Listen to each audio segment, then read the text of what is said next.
પેલો ભાઈ તો સાંભળતો રહે છે. એ ભાઈ પત્નીને જરા ગુસ્સામાં કહે છે, જરા ઓળખો તો ખરા, જેને તેને તમે કામ સોંપી દો, જરા તો ખ્યાલ રાખો. ટોલસ્ટોયની સામે જ ગુસ્સે થઈ અને એને સંભળાવે છે પત્નીને. એટલે ટોલસ્ટોય કહે છે, તમે શું કામ સંભળાવો છો? એને સંભળાવવાની જરૂર શું? એના પર ગુસ્સો કરવાની જરૂર શું? માણસ સમજી કરી અને એને કામ બતાવ્યું અને મેં કામ કર્યું, એમાં કઈ ગુનો નથી કર્યો એ બહેને. ઘણી વાર સુધી પછી ચર્ચા થઈ. બેને લડીને માફી માંગી, ફરીને માફી માંગી. આ વાત મેં એટલા માટે કરી કે આ ટોલસ્ટોય આમ ચિંતક હતા, એટલે જ્ઞાની કહેવાય ને. ભલે એમની પાસે કેવલ જ્ઞાન ન હતું, ભલે એમની પાસે બીજું પણ કદાચ વિશિષ્ટ જ્ઞાન ન હોય, તે છતાં પણ આ એક જ્ઞાની છે. તો આપણો જે 24મો બોલ ચાલી રહ્યો છે, એ 24મા બોલમાં શું વાત કરી કે વ્રતિ હોય એને તમે સન્માનો, વ્રતિ હોય એનો તમે બહુમાન કરો, વ્રતિ હોય એમનો તમે સત્કાર કરો, વ્રતિ હોય એમનો તમે વિનય કરો. તો બહેને પરિચય થયા પછી ટોલસ્ટોયનો શું કર્યો? વિનય કર્યો, બહુમાન કર્યો, સત્કાર કર્યો. રશિયાના એક પ્રખર ચિંતક તરીકે એને આવકાર્યો. અને આપણે વ્રતિઓને આવકારીએ, જ્ઞાનીઓને આવકારીએ, એનાથી આપણો વિનય ગુણ વિકાસ પામે. અને એના માટે એક સરસ મજાની વાત શાસ્ત્રમાં બતાવી. ગૌતમ સ્વામી નાલંદામાં વિચરતા હતા અને એ નાલંદામાં એક બગીચો હતો. બગીચાનું નામ હતું હસ્તિયામ બગીચો. એ ઉદ્યાનમાં ગૌતમ સ્વામી આવ્યા હતા. એ સમયમાં પાર્શ્વ પરંપરાના સાધુ મહારાજ, જેમનું નામ હતું ઉડગ પેઢાલ, આપે નામ સાંભળ્યું હશે. પાર્શ્વ પરંપરા એ સમયમાં લગભગ બદલાઈ ગઈ હતી. આપ તો જાણતા જશો કે કેસી અને ગૌતમનું મિલન થયું હતું. કેસી અને ગૌતમનું મિલન થયા પછી ચર્ચાઓ થઈ અને કેસી સ્વામીએ પાર્શ્વ પરંપરા છોડી અને કઈ પરંપરા સ્વીકારી? મહાવીરની પરંપરા સ્વીકારી. એટલે લોકોમાં શું ન ફેલાય? હા, બે પંથ હોય તો લોકોમાં જરાક ભેડ ફેલાય. જોઈ લો કેટલા એ જ્ઞાની પુરુષો સમજુ હતા, ભેડ ફેલાવાની કોશિશ કરતા ન હતા. અને આજે જે પુરુષો સાધકો નીકળ્યા છે એ ભેડ કરી રહ્યા છે, એટલે લોકો દ્વિધામાં પડી ગયા છે. નહીં તો જે સમજુ સંતો હતા, સમજુ આચાર્યો હતા. એક એવી પણ વચ્ચે વાત કરું કે એક આચાર્ય ભગવંત એક ગામમાં પધાર્યા હતા. ત્યાં પરંપરા બીજી ચાલતી હતી. તો એ આચાર્ય ભગવંત વિચારે છે, હું રહીશ અને લોકો મારી પરંપરા ચાલુ કરશે તો લોકોમાં મતભેદ પડી જશે, આવું ન કરવું જોઈએ. એટલે આચાર્ય ભગવંતે પ્રેમથી એ ગામના લોકોને કીધું કે તમે જે પરંપરા સંભાળો છો એ પરંપરા સંભાળો, જેના કારણે તમારા પરિવારમાં, તમારા ગામમાં દ્વેષ પેદા ન થાય. પરંપરા સામસામી આવી જાય તો શું પેદા થાય? આજે જૈનોમાં નવી નવી પરંપરાઓ આવે છે અને નવા નવા ફાંટા ફૂટે છે. એટલે એકબીજા વચ્ચે શું રહે? પછી દ્વેષ રહે થોડો, ન રહે તો પણ થોડો ઘણો તો દ્વેષ રહે. અને ન કરે ચર્ચા તો પણ ચર્ચા કરે કે તમારામાં આમ છે ને અમારામાં આમ છે, તમારામાં આમ છે ને અમારામાં આમ છે. એના કારણે લોકોમાં ભેદ પડે. અને હકીકતમાં ધર્મ આપણને બધાને શીખવાડે છે કે ભેદ ન પાડો. પ્રેમ જેટલું વધે અને ભેદ જેટલું ઘટે એવો તમે પ્રયાસ કરો. તે છતાં પણ ચાલ્યા કરે દુનિયામાં. તો આ બે ભેગા થયા, ગૌતમ સ્વામી અને ઉડગ પેઢાલ. પાર્શ્વ પરંપરા હજી ચાલતી હતી, સાવ લુપ્ત થઈ ન હતી. આમ તો મહાવીર ભગવાનના જે કુટુંબીજનો છે ને એ પાર્શ્વ પરંપરાના હતા. સિદ્ધાર્થ મહારાજા વગેરે પાર્શ્વ પરંપરાને ફોલોઅપ કરતા હતા. પણ પછીથી એમનો તો કાળધર્મ થયો, પણ પછીથી એમના જે પરિવારના હતા,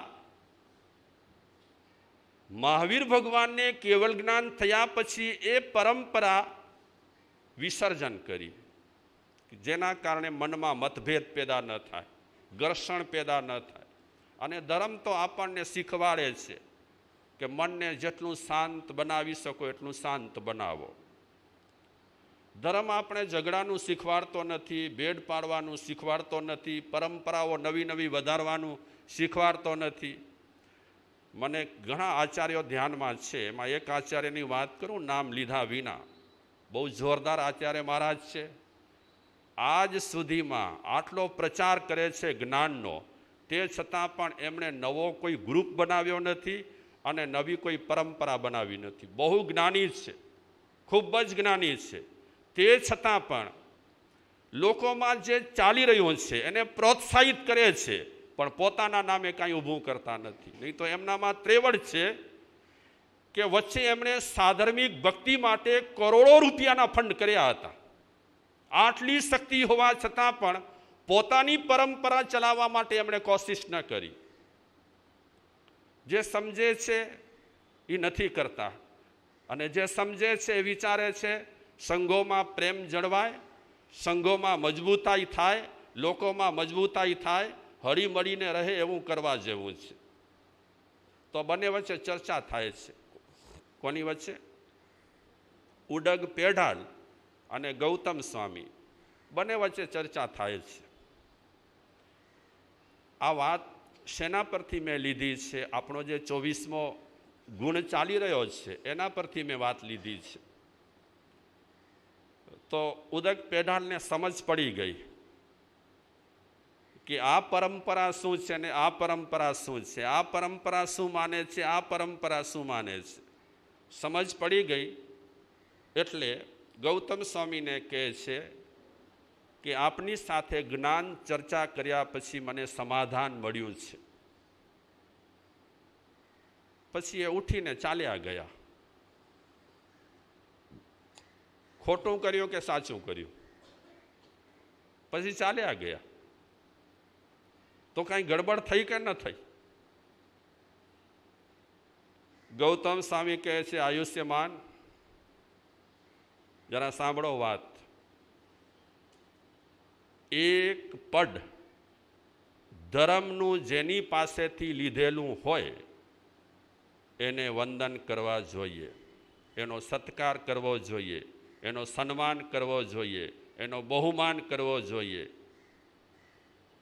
તમે મારી સાથે ચર્ચા કરી અને પછી હાથ જોડ્યા વિના ખુલ્લા મનથી વાત થાય ને તો સારું, પતી જાય.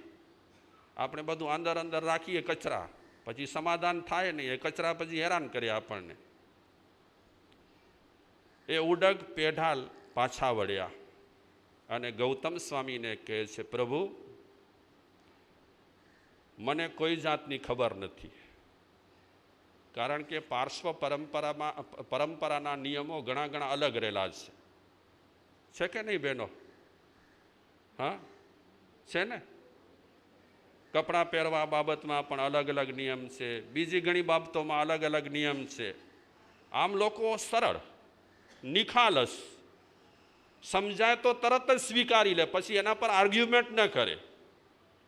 તો ગૌતમ સ્વામી કહે છે ઉડક પેઢાલને કે જેની પાસેથી જ્ઞાન મળ્યું હોય, જેની પાસેથી સમજ મળી હોય, જેની પાસેથી બોધ મળ્યો હોય, એને સત્કારવો જોઈએ, સન્માનવો જોઈએ, બહુમાન કરવું જોઈએ, એને દેવ સ્વરૂપ માનવા જોઈએ. એટલે તો બોલીએ છીએ આયાહીણમ પયાહીણમ વંદામી નમંસામી સકારેમી સમાણેમી કલ્યાણમ. કલ્યાણ સ્વરૂપ રહેલા છે, મંગલ સ્વરૂપ રહેલા છે, દેવ સ્વરૂપ રહેલા છે. તિખુતોમાં આ શબ્દો બધા ગોઠવાયેલા છે. શાસ્ત્રોમાં અવારનવાર આ શબ્દો આવતા હોય છે. તો ઉદક પેઢાલને ગૌતમ સ્વામીએ સત્કારવાની પદ્ધતિ બતાવી કે સત્કારવાની આ પદ્ધતિ છે. જેની પાસેથી પણ તમે જ્ઞાન લો એની સેવા, શુશ્રૂષા, સત્કાર, બહુમાન તમારાથી જે થાય તે કરવું જોઈએ. એની સામે ઉદક પેઢાલે દલીલ ન કરી, હાથ જોડીને ગૌતમ સ્વામીને કહે છે કે આપની વાત સત્ય છે. મને ખ્યાલ આવ્યું, મને સમજ પડી કે જેની પાસેથી આપણે જ્ઞાન મેળવેલું હોય, જેની પાસેથી બોધ મેળવેલું હોય, એની સાથે આવી રીતે વ્યવહાર થાય. તો શાસ્ત્રોમાં ઠેક ઠેકાણે સત્કારની, સન્માનની, બહુમાનની વાતો કરી છે. અને એ 24માં બોલ સાથે વાતો મળે છે. હું બીજી એક વાત તમારી સાથે શેર કરું સેવા બાબતમાં. ગુરુ નાનક બેઠા છે અને એની બાજુમાં શ્રીચંદ અને લક્ષ્મીચંદ એના બે પુત્ર બેઠેલા છે. અને એક બીજો અનન્ય ભક્ત લાહિણી એ પણ ગુરુ નાનક પાસે બેઠા છે. ચર્ચાઓ કરે છે, થોડી ઔપચારિક ચર્ચાઓ, થોડી ધર્મની ચર્ચાઓ, થોડી ભગવાનની ચર્ચાઓ. આ ચર્ચાઓ કરતાં કરતાં ગુરુ નાનક શ્રીચંદને પૂછે છે, મોટા દીકરાને, કે બેટા તમારી શી ઈચ્છા છે? તો શ્રીચંદ કહે છે ગુરુ નાનકને કે બાબાજી, બીજી તો ખાસ કોઈ પણ મને ઈચ્છા નથી, પણ એક ઈચ્છા છે કે મનુષ્ય અવતાર મળ્યો છે તો મનુષ્ય અવતારનો ધ્યેય હું એ માનું છું કે એક વખત ઈશ્વરના દર્શન થઈ જાય, એ મારી ઈચ્છા છે. તો ગુરુ નાનક કહે છે બેટા, ભગવાન તારી ઈચ્છા પૂરી કરશે. પછી લક્ષ્મીચંદને પૂછે છે, બીજા દીકરાને, કે બેટા તમારી શી ઈચ્છા છે? એ લક્ષ્મીચંદ કહે છે બાબાજી, મને ઈશ્વર દર્શન કરવાની ઈચ્છા નથી, મને ભગવાનના દર્શન કરવાની ઈચ્છા નથી, પણ આ મનુષ્ય અવતાર મળ્યો છે, સારો અવતાર છે, એટલે મારી ઈચ્છા છે જલસાથી જીવવું, જલસાથી જીવવું. અને મારી ઈચ્છા છે કે મને ધન, દોલત અને વૈભવ મળે. તો ગુરુ નાનક કહે છે તમારી જે ધારણા છે, તમારી જે ઈચ્છા છે એ પણ પૂરી થશે. પછી લાહિણી, જે અનન્ય ભક્ત હતો, એને પૂછે છે બેટા તમારી શી ઈચ્છા છે? લાહિણી ગુરુ નાનકને કહે છે મને ભગવાનના દર્શન કરવાની જરૂર નથી,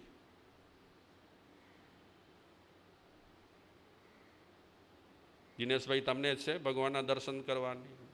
હા, એણે કીધું મને ભગવાનના દર્શન કરવાની જરૂર નથી, અને આ જન્મમાં જલસા કરવા માટે ધન દોલત વૈભવની પણ મને જરૂર નથી. બાબાજી, મારી ઈચ્છા છે, મારી ભાવના છે કે જન્મ બહુ સારો મળ્યો છે, તો આ જન્મમાં જેટલી સેવા થાય તેટલી હું કરું, બધાની, જીવ માત્રની હું સેવા કરું, બસ એ મારી ઈચ્છા છે. એ વખતે ગુરુ નાનક કહે છે કે તમે બહુ ઊંચી માંગણી કરી, બહુ સારી માંગણી કરી. તમારી માંગણી પ્રમાણે હું તમારામાં અધિકાર જોઉં છું, એટલે લાયકાત. અને લાયકાત પ્રમાણે મારા પછી મારી ગાદી હું તમને સોંપું છું. અને એમ કહેવાય છે ગુરુ નાનક પછી અંગદ દેવ એટલે કે આ લાહિણીને ગાડી મળી હતી.